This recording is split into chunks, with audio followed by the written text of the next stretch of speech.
everybody. I recorded this presentation for the Seed Savers Exchange Conference, and I decided to record it so that I could make it a little more broadly available because so much work went into it and so many people helped me.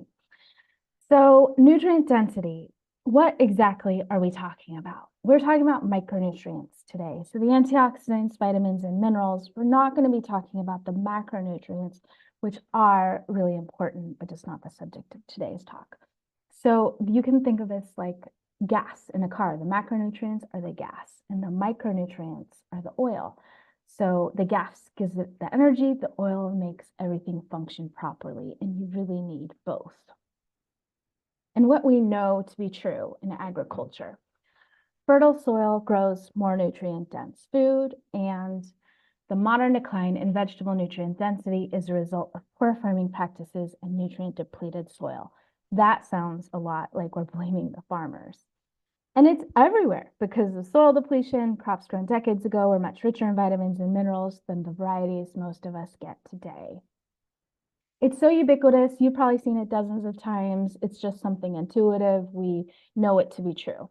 This part is non-controversial and significant, right? So over the last 75 years, these declines have been a lot, 60% vitamin C in this spinach. And it's been across all the varieties and the species that we eat. In general, levels have declined. And the reason this matters is because these antioxidants prevent cancer, they keep us healthy against a whole host of chronic diseases and general ill health. So those anthocyanins, cucurbitacin, lycopene, all those things we really need, and they are in plants, and we want our plants to be producing them and to be healthy so that we can be healthy. This became personal for me when my dad died in 2010. He died of cancer and he was too young. So as a farmer, I decided that focusing on nutrient density was something I could do. And around that time, I read a report that said 1 in 2 men would get cancer in my lifetime. And that really scared me because it could be my husband next, other people that I knew. What was I going to do to combat this problem? So I focused on producing excellent food, right? Really high quality, nutrient dense food on our farm. And I had a draft horse. We did organic no-till. We focused on soil, the remineralizing that regenerative agriculture talks about with biochar, compost, and making the best compost tea. Heavy focus on biology, the things you do and the things you add to make really high quality food. And I was rolling along with that until 2020 when I read this report from the Bionutrient Food Association. The goal of the Bionutrient Food Association was to show that regeneratively farmed produce produces higher quality food. Should be easy to show. And they had hundreds of citizen scientists and thousands of samples. Those were crop samples, but also soil samples from where those crops were grown. And they also included a questionnaire that recorded farming practices. Do you do no-till, organic, compost, all those different questions, and they aggregated it, made it open source, and really contributed a lot towards what we know about nutrient density and what causes it. And I got to the end of the report and I read this: no obvious relationship between the relatively simple measurement of soil biological activity and any of the food quality measures. No obvious trends by antioxidants, polyphenols, or minerals. Ouch, right? I'd read this to show how I was on the right track, not the wrong track. But at this point, I was annoyed, but I wasn't too worried yet because while they hadn't found it, I felt like, give me that data, I will study it, I will find the relationships, and then I will let them know what they missed. And I did. I learned how to do scatter graphs and pivot tables. I spent weeks learning data analysis, doing data analysis, and generating a lot of graphs. I compared every single mineral in the soil and the crop.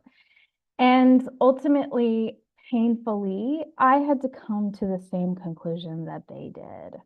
Mineral levels in the soil had no relationship to minerals in the food samples. For example, calcium content in the tomato had no relationship over the population size to calcium level in the soil. And soil biological health markers had no relationship to total nutrient density. This was really blowing apart my world, and I felt like, okay, I'd missed this, but a lot of other people were missing it too, because I felt pretty well versed in regenerative agriculture theory and techniques, and why is no one else talking about this? So I decided to keep digging, keep learning what is really going on here.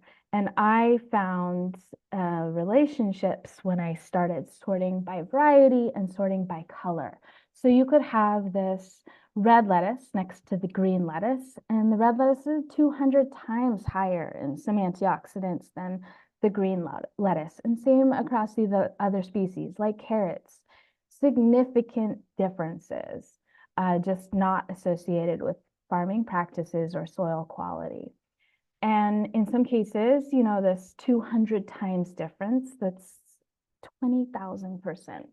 So a big deal. And since that time, I have studied more. I can be convinced that soil health has somewhat of a relationship to nutrient density, but it's hard to measure. It's inconsistent, and it's somewhere between 0 and 25%. And a lot of times, based on what I had learned at that point, the researchers weren't taking other considerations that we'll talk about, and they weren't factoring them in. So here's an example from eating on the wild side. I started broadening sort of where I was getting my information. This is a fantastic book for any of you that are interested in this topic, Joe Robinson. And you can see here on the left, blue corn, 99.5 milligrams of anthocyanins per 100 grams of dried corn. And then white, 1.5. Wow, no wonder our nutrient density has been declining if white has become more standard in our grocery stores. So what exactly is going on here? Besides genetics, what happened? What exactly happened? And this is what happened. Breeding, plant breeding for yield. And think of the Green Revolution and that focus on yield. Well, the higher the yield, and that's on the x-axis here at the bottom, the higher the yield, the lower the mineral content. And this is significant. It's a strong correlation. And the reason for that is because we're producing these beautiful pigments, these minerals, antioxidants are associated with these colors, and producing these is metabolically expensive. A plant can't do both. There are plenty of exceptions, but generally, the higher the yield, the lower the color and flavor. So in this first section, we talked about genetics, and genetics control most of nutrient density. So a lot, 20,000% differences compared to much smaller differences when you factor in soil health. And then the more color, the more nutrient density. So intensity is better, more the better. And we need all the colors. There's something like 25,000. You can't just choose like the 3 or 4 colors that are most common. We need all of them. So this lower left squash is producing more beta carotene. It's darker in color, and it's generally going to taste better, more complex flavors. We're also going to talk about microbes, plant stress, and diverse ancestry. So microbes alter chemical constituents of plants. This was a study by Dr. James White. He added different microbes to the same carrot variety under controlled conditions. And at the conclusion of the study, the certain carrots were higher in minerals than other carrots. I want to explain this a little bit more by talking about how plants associate with microbes.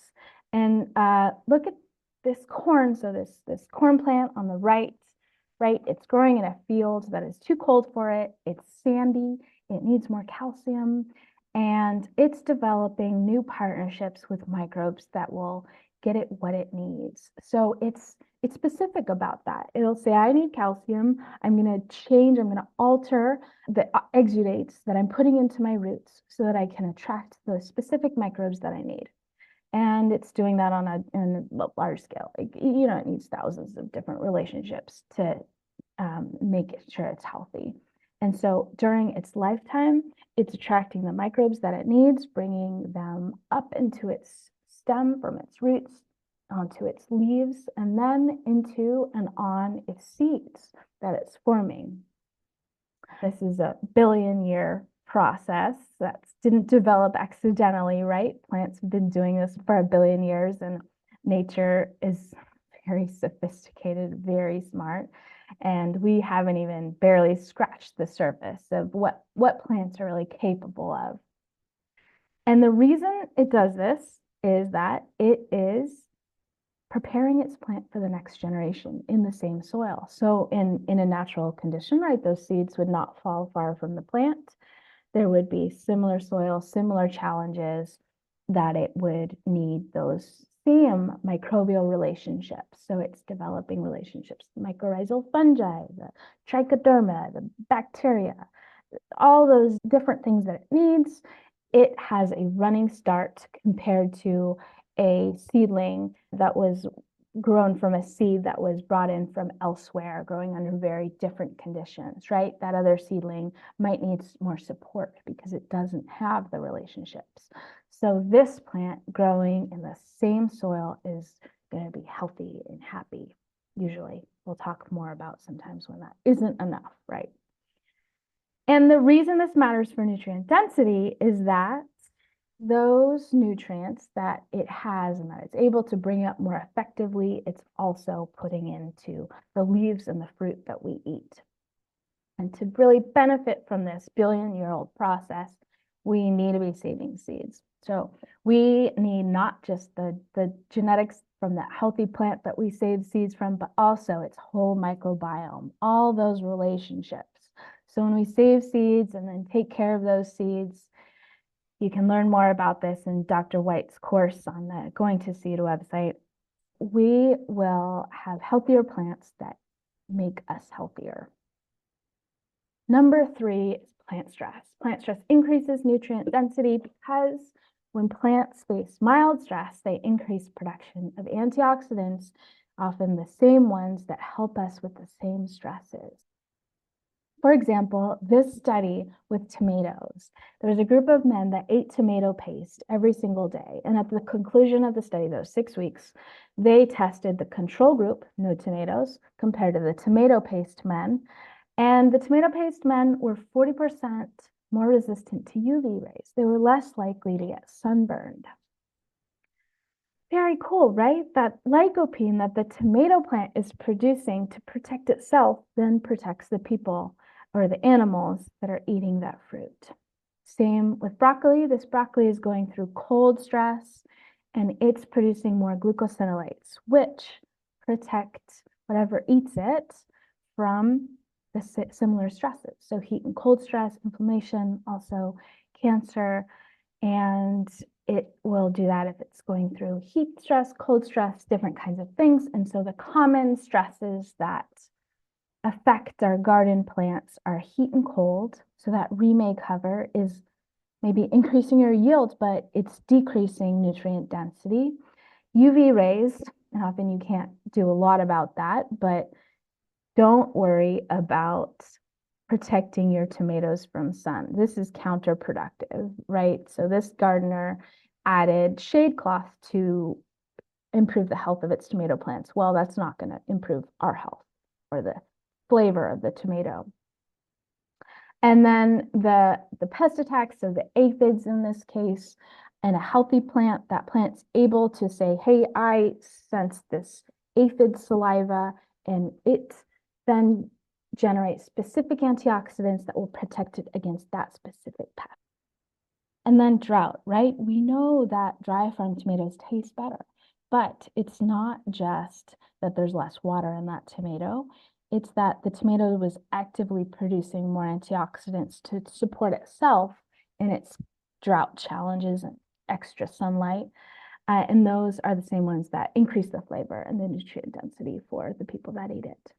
And then mechanical stress, so herbivory, often deer, but it can also be the gardener that is cutting back the plants, and that stimulates more production of antioxidants that are healthy. And you might be wondering, what about timing? Well, I don't suggest stressing out your seedlings more than they already get naturally. So this corn plant's a little cold, a little purple, but that's okay. I will let it be a little cold, but I'm not going to turn off the water for it because I want it to produce leaves. I want it to grow. There's already enough stress. But in the second part of its fruit production phase, then it's okay to increase stress, right? Then you'll increase that beta carotene, those antioxidants. You'll have more flavorful squash. That sounds simple, right? But it's not always that simple. Sometimes plants just die, right? They can't respond effectively to stress. And we need to talk about diverse ancestry, genetic diversity, because that can often make the difference between if a plant lives or dies when it's faced with some more stress. So number 4, diverse ancestry. And I want to explain this kind of difficult concept with an analogy, a story of two handyman. Handyman diverse inherits tools from his grandparents, his great-grandparents. They were in different construction trades. One of them was a carpenter, one was an electrician or a plumber. This handyman has tools from all of them. His tools are all different. Then you have handyman specialized. He inherits tools from his great-grandparents too. His grandparents were all carpenters. So he inherits 2 saws, 2 hammers, 2 screwdrivers, 2 of a lot of different things. So he can't respond in the same way that Mr. Handyman Diverse can. He's much more specialized. Now, say you have a house and your house gets attacked by blight. Think about this for a second. Who are you going to call? So if you call Handyman Diverse, he's got all the tools and all the skills he needs to deal with all of those things, right? He has the drywall tools and the plumbing tools and the carpentry and the electrical tools. Whereas Mr. Handyman Specialized comes with his 2 hammers and his 2 saws, and he can do certain things, but for this particular challenge, he can't fix all these problems, or he can't keep them from developing in the first place. And when you talk about plants, exactly, this is Mr. Fava bean diverse. Its ancestors were all a little bit different. And now he's inherited these different tools. He's got all those various antioxidants. And this is the oversimplification, right? There's a lot of other tools that plants can draw on, but we're talking about antioxidants and microbes today. So he also has a diversity of microbes that he can build relationships with based on what nutrients he needs. He can call them all in. And so when something is challenging for him, he can be specific, intelligent. And especially in a changing climate, we need our plants to be able to respond like this, to have this diversity of tools. Whereas Mr. Fava bean specific, Mr. Fava bean isolated, right, does not have a diversity of ancestors, has inherited similar tools, the same amount of total tools, but duplicates, right? We're talking about genes and alleles here. The alleles are what give this plant the diverse set of tools that it needs to respond specifically. So it has half the amount of antioxidants that it can utilize. And the microbes, it can't respond effectively to nutrient stress in the soil. Maybe it can't have as many microbes that'll help it get calcium. So in certain circumstances, it's fine. But in a lot of other circumstances, it will either die or it will need the support of the gardener that can intervene and help it. So here's an example, real life example. This diverse zucchini plant. These are 2 or 3 zucchini plants here. These 2 on the right are isolated. They're heirloom zucchini plants. And this one on the left is a diverse zucchini plant that has more ancestors, more varieties in its ancestry. And so when this plant on the left experienced some pest attack, it was able to generate the specific compound, the specific allelochemical or antioxidant that was able to make it disgusting for the insect that was biting it. And for the one on the right, it wasn't able to. It was attacked and wasn't able to do anything about it. And in other soils and other areas, it might have done fine. But as far as being able to respond effectively to a diversity of challenges just isn't able to. It's going to depend on the gardener to save it, or it's not going to produce any zucchinis. And so why that matters in our particular case is because it's not just about the leaves, right? This zucchini plant on the left is producing more beneficial compounds, putting them into its leaves, and also it's zucchini. And so when we eat that, we might taste more flavor and have higher nutrient density. Whereas the one on the right, if we protect this plant, it may be delicious, but it's not going to have the diversity of compounds that will benefit us. And when you're talking about diversity, you can have the genetic diversity, that diverse ancestry within a plant. And what that looks like is this pile of squash on the left, right? They all look a little bit different. And they are putting those different antioxidants into their fruit, and we eat those and we can taste it and we can benefit from it. Whereas the butternut on the right, chances are it needed more fertility from its gardener, more care, more protection. It may be sweeter and with less of the diversity of compounds that we like to eat. So I can hear you guys saying, well, what about soil, right? Soil is important. And yes, of course, it's important. So remember our analogy here of the car with the gas. And we can think of the soil as giving our plants the energy, the macronutrients. It's important and we need to take care of it, but we also need to care about the genetics. And that will control more of micronutrients, the oil that keeps our car running, our bodies running, right? It's important. You can't have one or the other, and you really need both. So a summary of all this, we went over a lot. Number one, that will give you the biggest benefit, choose colorful varieties and all the colors. So when you're selecting your seeds, look for those colors, not intensity of pigment. And then save your seeds, and not just for those healthy genetics from the plants that did well, but for the microbiomes on and in those seeds that your plants will need to bring the nutrient density from the soil into the stem, onto the seeds, into the food that you eat. And then choose one thing. Don't change everything. Just choose one project. Don't let it overwhelm you. So what do you love to eat? What do you want to learn more about? What is interesting to you? Choose that crop or that species and find seeds with more diversity. So you might look for landraces or grexes. Those are more and more available these days. And those will allow you to see more of those colors, more of those diverse antioxidants in each fruit that you eat, or each grain or the leaf. They'll also help the plants develop more relationships with microbes, with mycorrhizal fungi. And when your plant is stressed, that genetic diversity, the diverse ancestry, will allow your plants to respond more effectively and efficiently and specifically to the challenges that it's facing in your garden. So when you combine everything, right, the colorful starting seeds, the varieties that are beautiful, and saving seeds, then you embrace diversity, allow some plant stress, and then on top of that, select from that next generation, select the ones that are the healthiest and the darkest colors, and save those seeds. That's when you're going to get the highest nutrient density that you can possibly get.